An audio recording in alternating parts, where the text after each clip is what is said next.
Bienvenue dans Tendance Inno, votre rendez-vous pour explorer les technologies émergentes présentées par DocaPost, le référent français de la confiance numérique. Je suis Marine Adato, cofondatrice de WAGMI Trends et j'ai le plaisir d'être accompagnée par Olivier Senot, directeur de l'innovation chez DocaPost. Dans ce podcast, nous vous emmenons à la rencontre des innovateurs et des créateurs qui redéfinissent notre monde numérique. Que votre curiosité vous porte vers le Web3, l'IA ou toute autre technologie émergente, vous êtes au bon endroit. Préparez-vous à une dose d'inspiration et d'information. Au programme, des découvertes, des défis et des solutions innovantes. Alors branchez vos écouteurs, ouvrez votre esprit et plongez avec nous dans l'univers de Tendance Inno.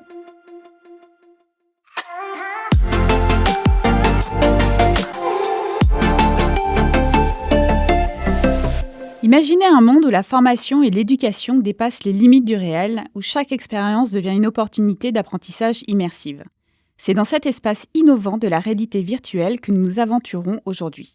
Nous accueillons Alexandre Ibanez, multi-entrepreneur et évangéliste passionné des technologies XR, qui a produit plus de 2000 applications et expériences en réalité augmentée et virtuelle depuis 2012.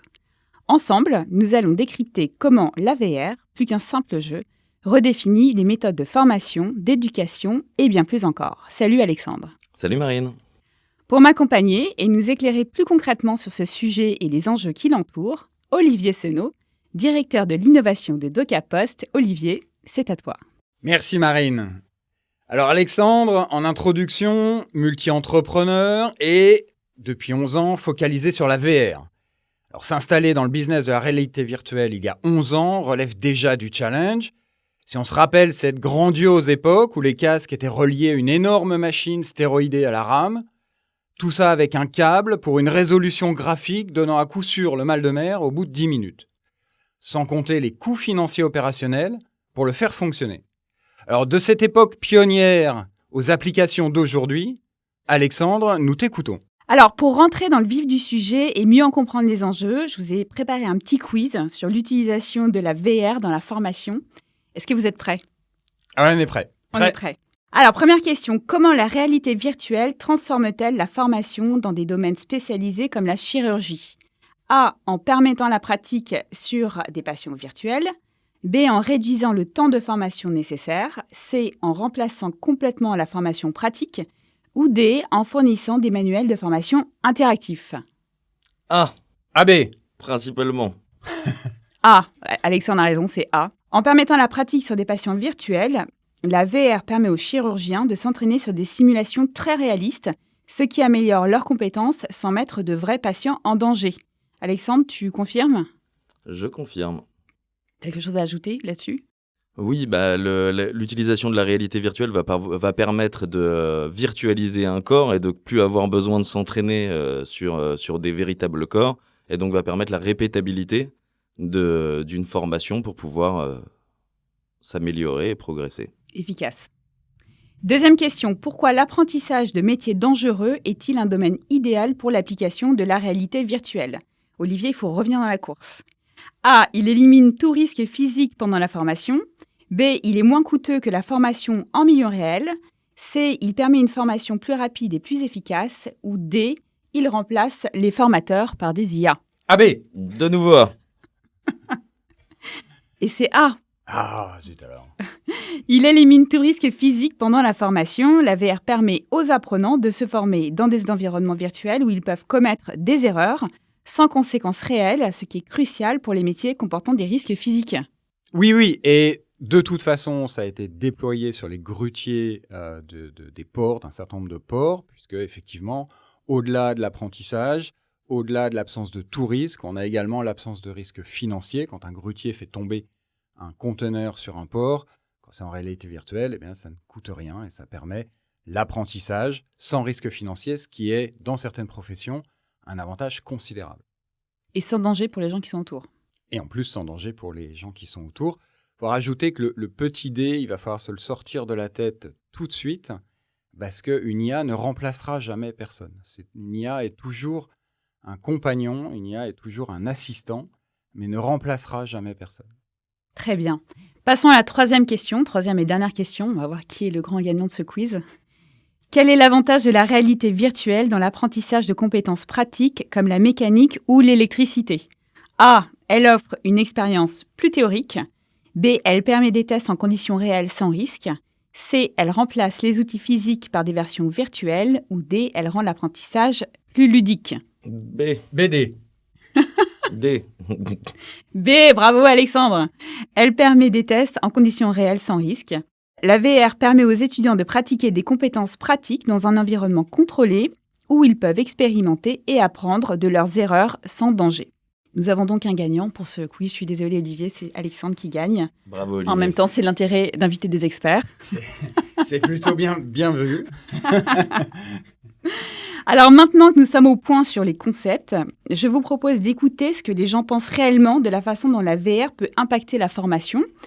Nous sommes allés à leur rencontre et leur avons demandé leur point de vue sur ce sujet. Que penses-tu de l'utilisation de la réalité virtuelle pour former des chirurgiens? Est-ce que tu crois que ça pourrait rendre l'apprentissage plus efficace? Alors en effet, je pense que ça peut rendre l'apprentissage plus efficace. C'est un petit peu comme l'intelligence artificielle appliquée à la radiologie. Ça peut faire gagner du temps aux médecins. Et on sait qu'aujourd'hui, les médecins, les personnels de santé sont surchargés.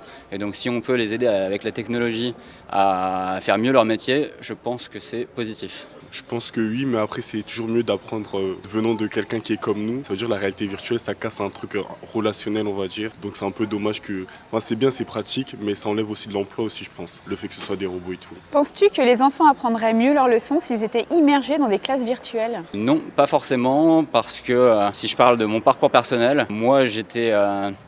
très engagé par les professeurs, par mes camarades de classe, par ce qui se passait par la fenêtre. Et donc je pense que reproduire une classe dans un monde virtuel, ça échappe au monde réel.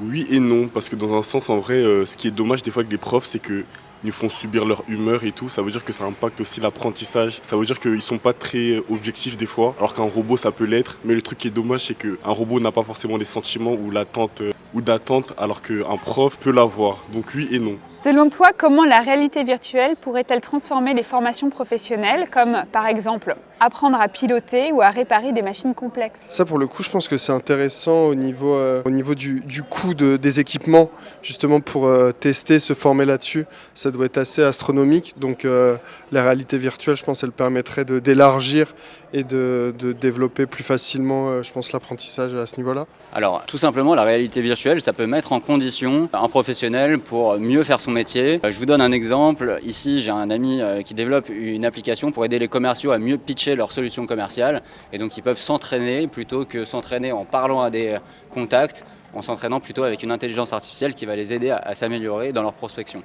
Alors, vous avez entendu là les réactions et le sentiment du public et des citoyens sur la VR. C'est quoi vos réactions par rapport à ça, Alexandre? Première réaction, c'est la disparité du niveau de connaissance sur cette technologie-là.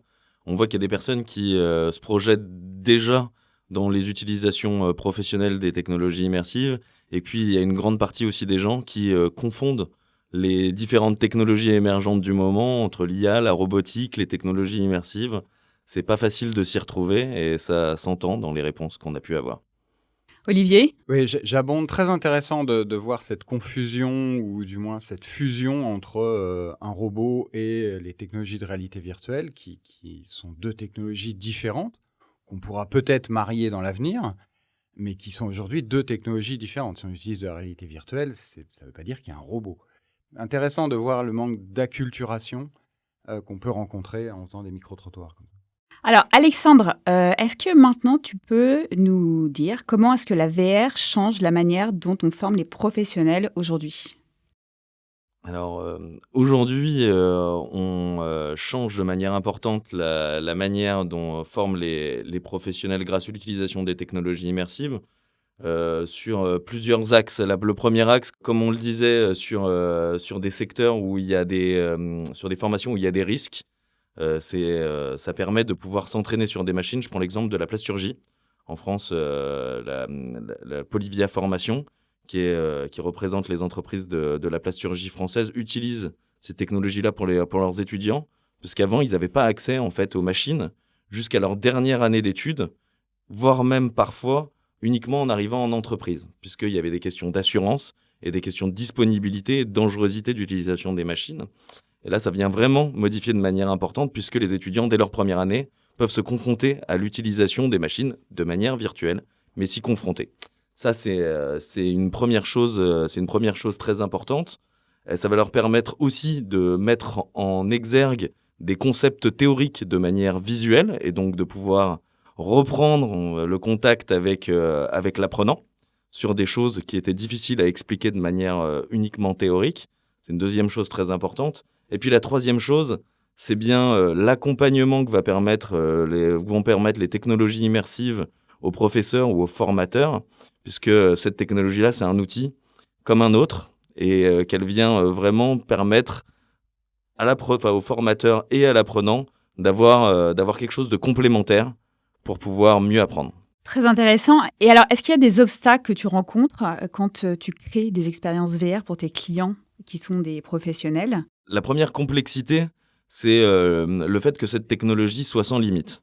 Comme on est dans un monde virtuel, on peut tout imaginer, on peut tout penser, et une des plus grandes complexités pour nous dans l'accompagnement de nos clients, c'est de restreindre justement ce champ de possibilités à une possibilité qui a une efficacité qui est pertinente dans l'utilisation de cette technologie-là. Et est-ce qu'il y a des secteurs en particulier qui utilisent la VR, qui font appel à toi ?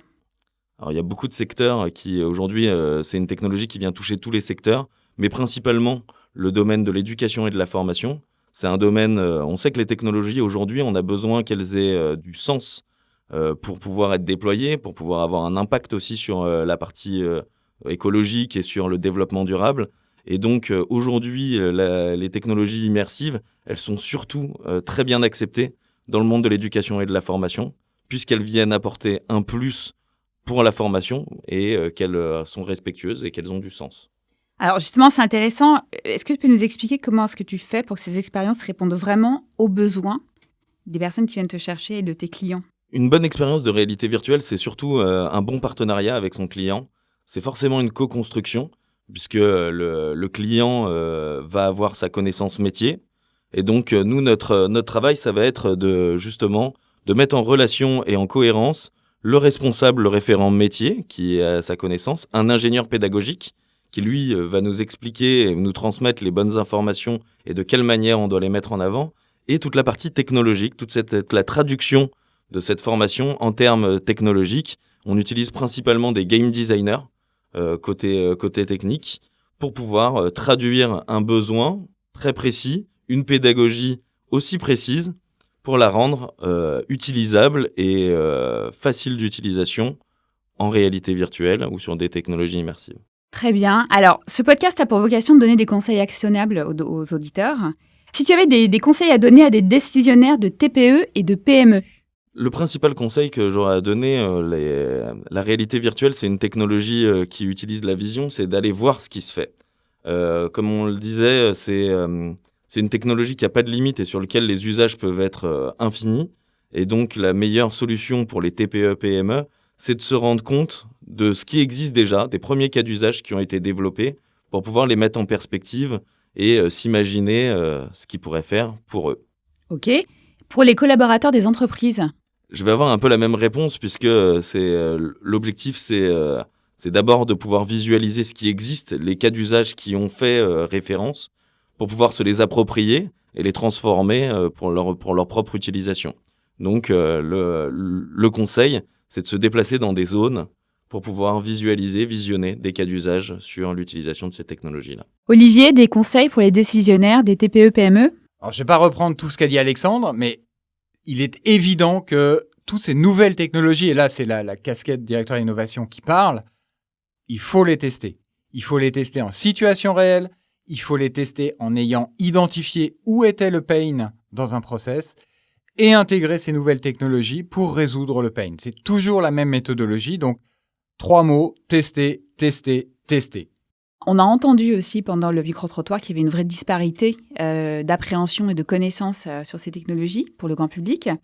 Est-ce qu'il y a des endroits que tu conseilles ? Est-ce qu'il y a des ressources particulières que tu conseilles pour que tout le monde puisse aujourd'hui comprendre ce que sont la VR et l'AR ? Alors, il y a des ressources. Il y a plusieurs études qui sont sorties dernièrement. Une étude qui a été portée par le Conseil national de la XR, qui décrit très bien notre marché et notre écosystème. Il y a aussi une étude de France Immersive Learning qui a décrit les usages et les principaux grands cas d'usage de la réalité virtuelle. Donc, c'est 2 études que je vous conseille d'aller récupérer et de lire pour pouvoir avoir plus d'informations. Et concernant un endroit à aller voir, il a été signé il y a quelques semaines avec le secrétariat général pour l'investissement, un pôle, qui sera le pôle numérique pour l'éducation et la formation, qui sera au Futuroscope, et sur lequel il y aura 2500 m² dédiés aux nouvelles technologies, dont les technologies immersives, et qui est directement soutenu par France 2030 et l'Éducation nationale. Merci Alexandre. Maintenant, Olivier va nous ouvrir les chakras de la réflexion. Olivier, c'est à toi. Merci Marine. Alors, cachée derrière les innovations de la hype depuis 10 ans, la VR constitue cette ligne d'horizon business capricieuse qui s'éloigne au fur et à mesure que l'on s'en rapproche, selon le concept, de la ligne d'horizon. Une promesse jamais démentie d'applications multiples dans tous les domaines d'activité, amplifiée par l'antépénultième hype sur le métavers, mais intouchable ou presque au quotidien. Alors certainement pas la faute au logiciel, la France regorge de graphistes, de scénaristes, de concepteurs, de développeurs de talent, qui ne demandent qu'à s'exprimer. Alors quoi, un manque d'utilité ? On vient de voir qu'a priori non, mais la question mérite d'être posée, pas dans les domaines de prédilection de la formation ou de la santé, et de plus en plus dans le sport, qui adopte massivement, mais doucement, ces technologies. La culture est sans doute une voie royale, on n'en a pas parlé, mais Notre-Dame a été unanimement soulignée comme une réussite majeure, et c'est un exemple formidable. Les promesses d'un Teams en réalité augmentée, permettant de matérialiser un objet ou un concept et de le partager par des intervenants aux 4 coins du globe, est une promesse séduisante. On pourrait aussi citer un side concept, plutôt destiné au bien-être, au sens médical, avec l'hypno-VR, qui se déploie très largement aux US et en Asie, et un petit peu en France, et qui permettent d'apporter une expérience nouvelle pour les personnes traumatisées ou polytraumatisées. D'autres exemples, comme les simulations de situations de crise, que la VR permet de vivre presque pour de vrai. Alors malgré toutes ces preuves d'utilité, ces débouchés maîtrisés, pourquoi cette ligne d'horizon s'éloigne tant ? La faute au matériel, diront certains, véritable barrière à l'entrée pour l'utilisateur, dont le seul centre de vie est constitué de cet unique objet, je parle du smartphone, concentrant toutes les ressources pour vivre en harmonie avec le cosmos du XXIe siècle. Mais on peut aussi s'interroger sur cette barrière, constitue-t-elle un obstacle à l'entrée dans le monde virtuel, ou un rempart contre l'isolationnisme individuel et l'appétence naturelle pour un monde plus beau, plus calme, plus coloré, plus empathique, loin des petits désagréments de la vie réelle. Vous avez 4 heures. Merci à tous les deux d'avoir partagé vos connaissances et vos points de vue.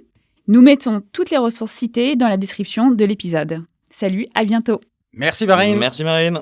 Et voilà, chers auditeurs, c'est tout pour cet épisode de Tendance Inno. Un grand merci pour votre écoute. Nous espérons que vous avez trouvé cette discussion aussi enrichissante et inspirante que nous. N'oubliez pas de vous abonner pour ne manquer aucun de nos futurs épisodes. Vous pouvez retrouver Tendance Inno sur toutes les plateformes de podcast, YouTube et Dailymotion. Si vous aimez ce podcast, faites-le nous savoir et aidez-nous à le faire connaître grâce à vos commentaires et à vos partages. Pour plus de contenu sur les technologies émergentes, suivez-nous sur les réseaux sociaux de DocaPost et de WAGMITrends. À bientôt pour un nouvel épisode, placé sous le signe de la tech, du Web3 et de l'innovation. D'ici là, continuez à explorer, à innover et à créer.